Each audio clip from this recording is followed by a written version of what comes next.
It was a typical Tuesday afternoon at the Grove, a high-end restaurant known for its sleek decor and elegant clientele. The lunch rush had come and gone, leaving behind the soft hum of jazz music and the gentle clink of silverware. Samuel Lester moved between the tables, wiping down surfaces and making small talk with regulars.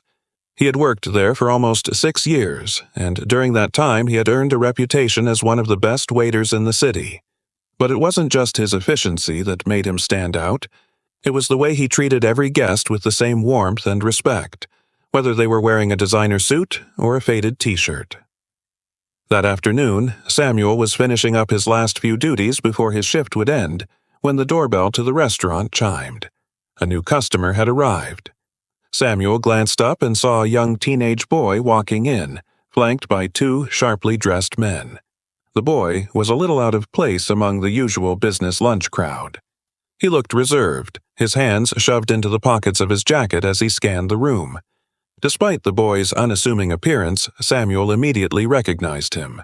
It was Barron Trump, the son of Donald Trump. Samuel's years of experience had taught him the importance of discretion.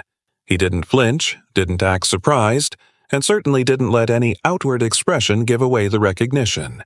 It was just another day, just another customer. He approached the boy with his usual professional smile. "Welcome to the Grove," Samuel said warmly. "Table for one?" Barron nodded and chose a booth by the window.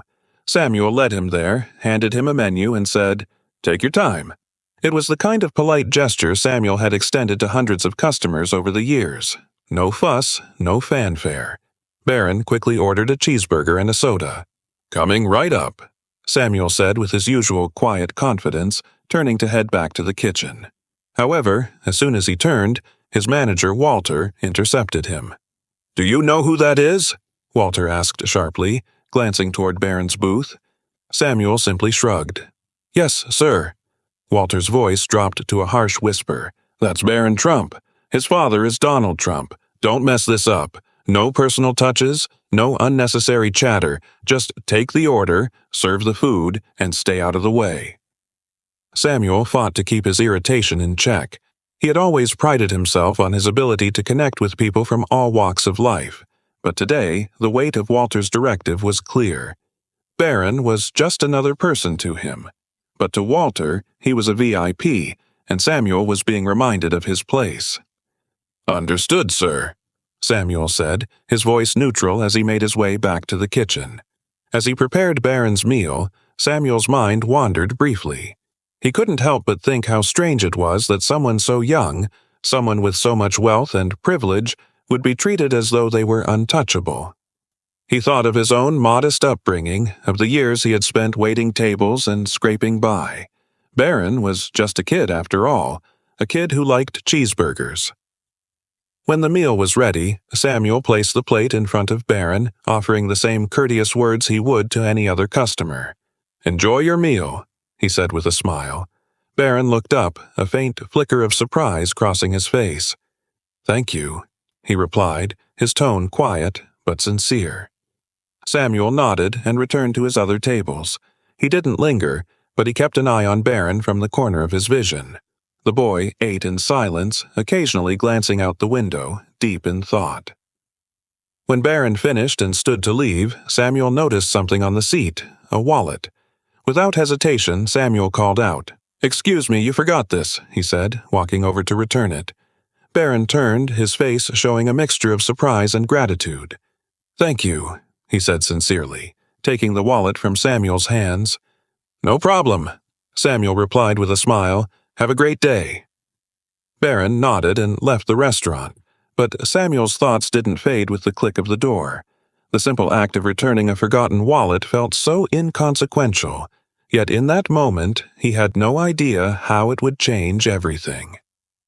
Later that evening, as the restaurant grew quiet and empty, Walter called Samuel into his office. "You're fired," Walter said bluntly, not even bothering to mask his displeasure. Samuel stood frozen for a moment, struggling to process the words. "What? Why?" Walter crossed his arms, his face hardening. "You broke protocol. We can't afford to take risks with high-profile guests. You should have just served the food and stayed out of the way. You could have jeopardized everything." Samuel stood there, stunned. He wanted to argue, to tell Walter how absurd it was to be fired over something so trivial, but he knew it was futile. With a heavy heart, he gathered his things and left the restaurant for the last time, the weight of the injustice pressing down on him. That night, Samuel sat in his modest apartment staring blankly at his laptop screen. He scrolled through job listings, but none of them seemed right. He had dedicated 6 years to the Grove, building relationships, earning respect, and now it was all gone over a simple act of kindness. Just as he was about to close his laptop in defeat, his phone buzzed. The number on the screen was unfamiliar. "Hello?" Samuel answered, expecting it to be a telemarketer or a wrong number. "Is this Samuel Lester?" The voice on the other end was deep and unmistakable. "Yes," Samuel replied cautiously. "Who's asking?" "This is Donald Trump," the voice said, firm and commanding. Samuel froze. His mind raced. This had to be a prank. There was no way. "Yes, Mr. Trump?" Samuel asked, still trying to make sense of the situation. "I heard what happened at the restaurant yesterday," Trump said. "My son told me you helped him when he left his wallet behind." Samuel was taken aback. "It wasn't a big deal, sir. Anyone would have done the same." "Well, apparently not," Trump replied. "I heard your manager fired you because of it, and that's unacceptable. You seem like a good man, Samuel. I don't tolerate people being punished for doing the right thing." Samuel could hardly believe what he was hearing.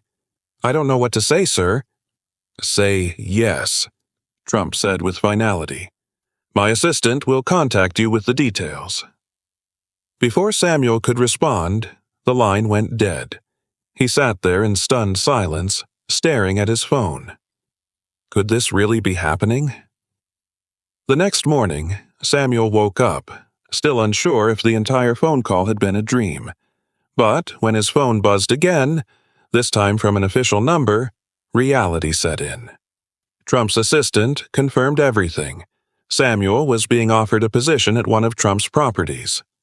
Days later, Samuel found himself standing outside the Trump International Hotel, dressed in his best suit, nerves running high. He stepped through the revolving doors, feeling as though he had entered another world. The hotel's marble floors gleamed, and the staff moved with the precision of a well-oiled machine. "Mr. Lester, welcome," the receptionist greeted him. "Mr. Trump has arranged a meeting with our executive team." Inside the conference room, Samuel was greeted by a group of polished professionals. The meeting was thorough but welcoming. By the end of the discussion, Samuel had been offered a managerial position in guest relations. The salary was far beyond what he had ever imagined, and the responsibilities were something he had never dreamed of. As he left the hotel that day, Samuel couldn't shake the feeling that he had just stepped into a completely new life. Months passed, and Samuel thrived in his new role. He felt valued and appreciated for the first time in years. But the true turning point came one evening when he received an invitation for a private dinner with the Trump family. Barron, now a young man, greeted him with a smile, his earlier reserved demeanor replaced with confidence. "Thank you," Barron said sincerely. "You didn't have to help me that day, but you did. My dad says people like you are rare." Donald Trump raised his glass. "To Samuel, who reminds us all that kindness is never wasted." As the applause rang out, Samuel sat quietly, his smile soft and genuine. He had learned a valuable lesson that day. Kindness might seem like a small act, but its ripple effect could be far greater than anyone could ever imagine. Years later, Samuel would find himself mentoring young professionals in the hospitality industry. He shared his story not to boast, but to inspire others. "It doesn't matter who the person is," he would say. "Kindness costs nothing, but its value is immeasurable."